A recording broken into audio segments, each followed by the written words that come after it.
Hello, my name is HAPruitt and I am the author of Anelthalien. And this video is going to be about choosing a self-publishing company. Before I get started, I want to tell you that I am not an expert on self-publishing or any kind of publishing. This information is just from my experience. And also I want to tell you that Anelthalien is not a self-published book or a traditionally published book. It was published with Elm Hill, which is a branch of HarperCollins, which is a traditional publishing company, but Elm Hill is a branch that is a hybrid of self and traditional publishing. So I know a little bit about both. And let's jump into it. Choosing a self-publishing company. Before you go and look for a company to publish your book with, you want to establish your distribution goal. Do you want to distribute your book to just everybody possible? Do you want to do just a very specific audience? Do you want to do it for educational purposes? Know what your goal is. My goal, I just want everybody to read Anelthalien, as many people as possible. So just think about that. And then once you have established what your goal is, research. Do research. That's the first tip of choosing a self-publishing company. Do tons of research so you know about what companies are real and not, because there's tons of scams out there. So you know what companies are real or not, so you know what companies offer.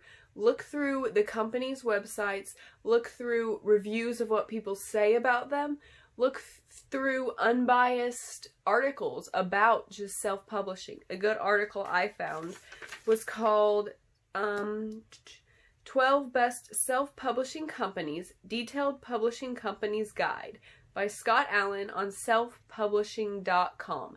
I'll put that in the comments below so you don't have to remember it. But that was a really good article, just telling about kind of the basics of what self-publishing is, and then going through and saying, this company, if this is your goal, this is the company to go with. And it tells a little bit about each one, those 12 publishing companies that Mr. Scott Allen listed as the 12 best ones. Do tons of research, read that article, do tons more research, really know what the companies offer before you do any committing to anything. Second tip about self-publishing companies and choosing one is to be safe. Like I said a little bit ago, there's tons of scams out there. People want your money and don't care about you. So be safe. Some good videos to watch are Jonathan Fitch, the general manager of Elm Hill. He made some videos called Honesty in Publishing. There's 3 videos, and he goes through and just tells tons and tons of tips of how to keep yourself safe. Make sure you don't get scammed out of your money, and do choose a legitimate self-publishing company. So watch those videos. They're very good.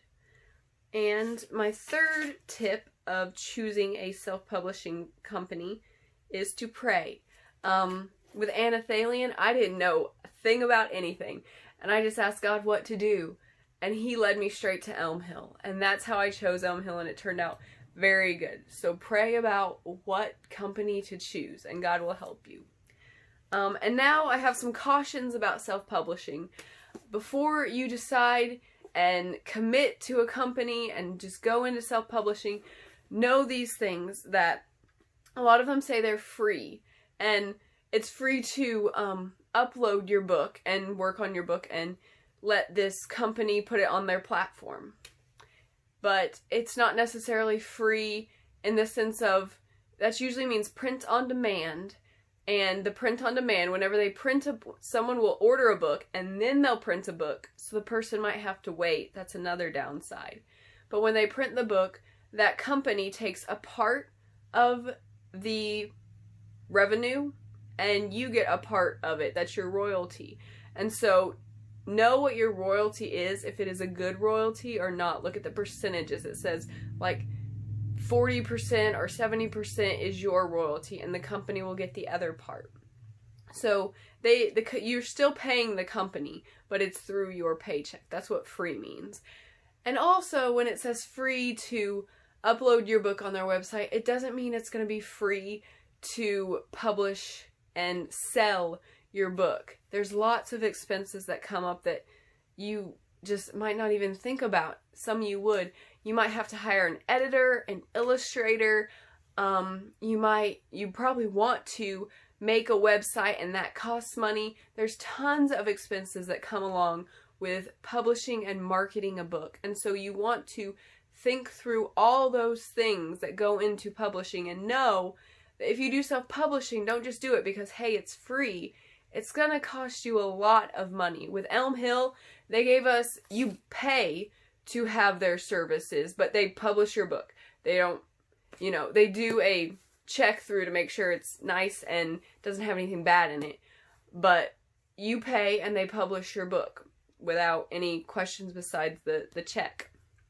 And they help you a lot along the way. And just, it takes care of a lot of expenses that I would have come up against later if I hadn't have gone with Elm Hill. So the money is worth it if you want to pay for Elm Hill, or it might be worth it to just try and do traditional publishing. Send in your book proposal to those traditional publishing companies. Also, because bookstores don't like self-published books. My husband used to be a college bookstore worker, and he did a lot of the ordering and purchasing, and he hated when he saw it was a self-publisher, because that meant it was going to sit in your inventory and you couldn't easily send it back, or, he told me two things. You couldn't easily send it back, or you couldn't send it back at all because of that self-publishing company just wouldn't let you, or it was from just an individual and they didn't want it back. So it'd take up your inventory, and also because it would take a long time, a lot of the time, the on-print. And he said that usually if he didn't absolutely have to order in a self-published book, he wouldn't do it because it would just not be good for the store's inventory for anything. So he didn't like it. And also there's that stigma that comes with self-published authors, that you see a self-published author, when you scroll through Amazon, you look who the publisher is and it says independent, and you're like, they couldn't get a real publisher. And that's horrible to think, but we think it. And so you get that stigma of a lot of people who did just want to make a book and didn't really have the skill or think about it or do their homework or anything. And they've made kind of piddly books. And so authors who really do work at it get that stigma of, oh, you didn't really write a good book. So think about, do I really want to do self-publishing with all those cautions I just gave? That bookstores are probably going to say, no, we don't want your book. That readers are going to say, oh, you're one of those people. And just that it's not really going to be free. And so it might be good to go ahead and upfront, like with Elm Hill. I don't think there's many other hybrid publishers like Elm Hill. But it might be good to go with Elm Hill because they help you along a lot. And you pay up front and they're like, oh, you paid for this and this and this. Go to Elm Hill's website and look through the packages. They have a page on their elmhillbooks.com website, and it tells you what you get in each package. So as you read that thing through, oh, I might have to pay for this and this and this and this if I do it on my own.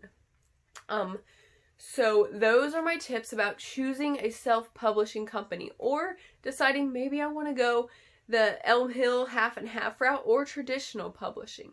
The tips are to do your research, to be safe, to pray, and to be cautious of, do I really want to do self-publishing? And if you do, that's fine, that's great, you go for it.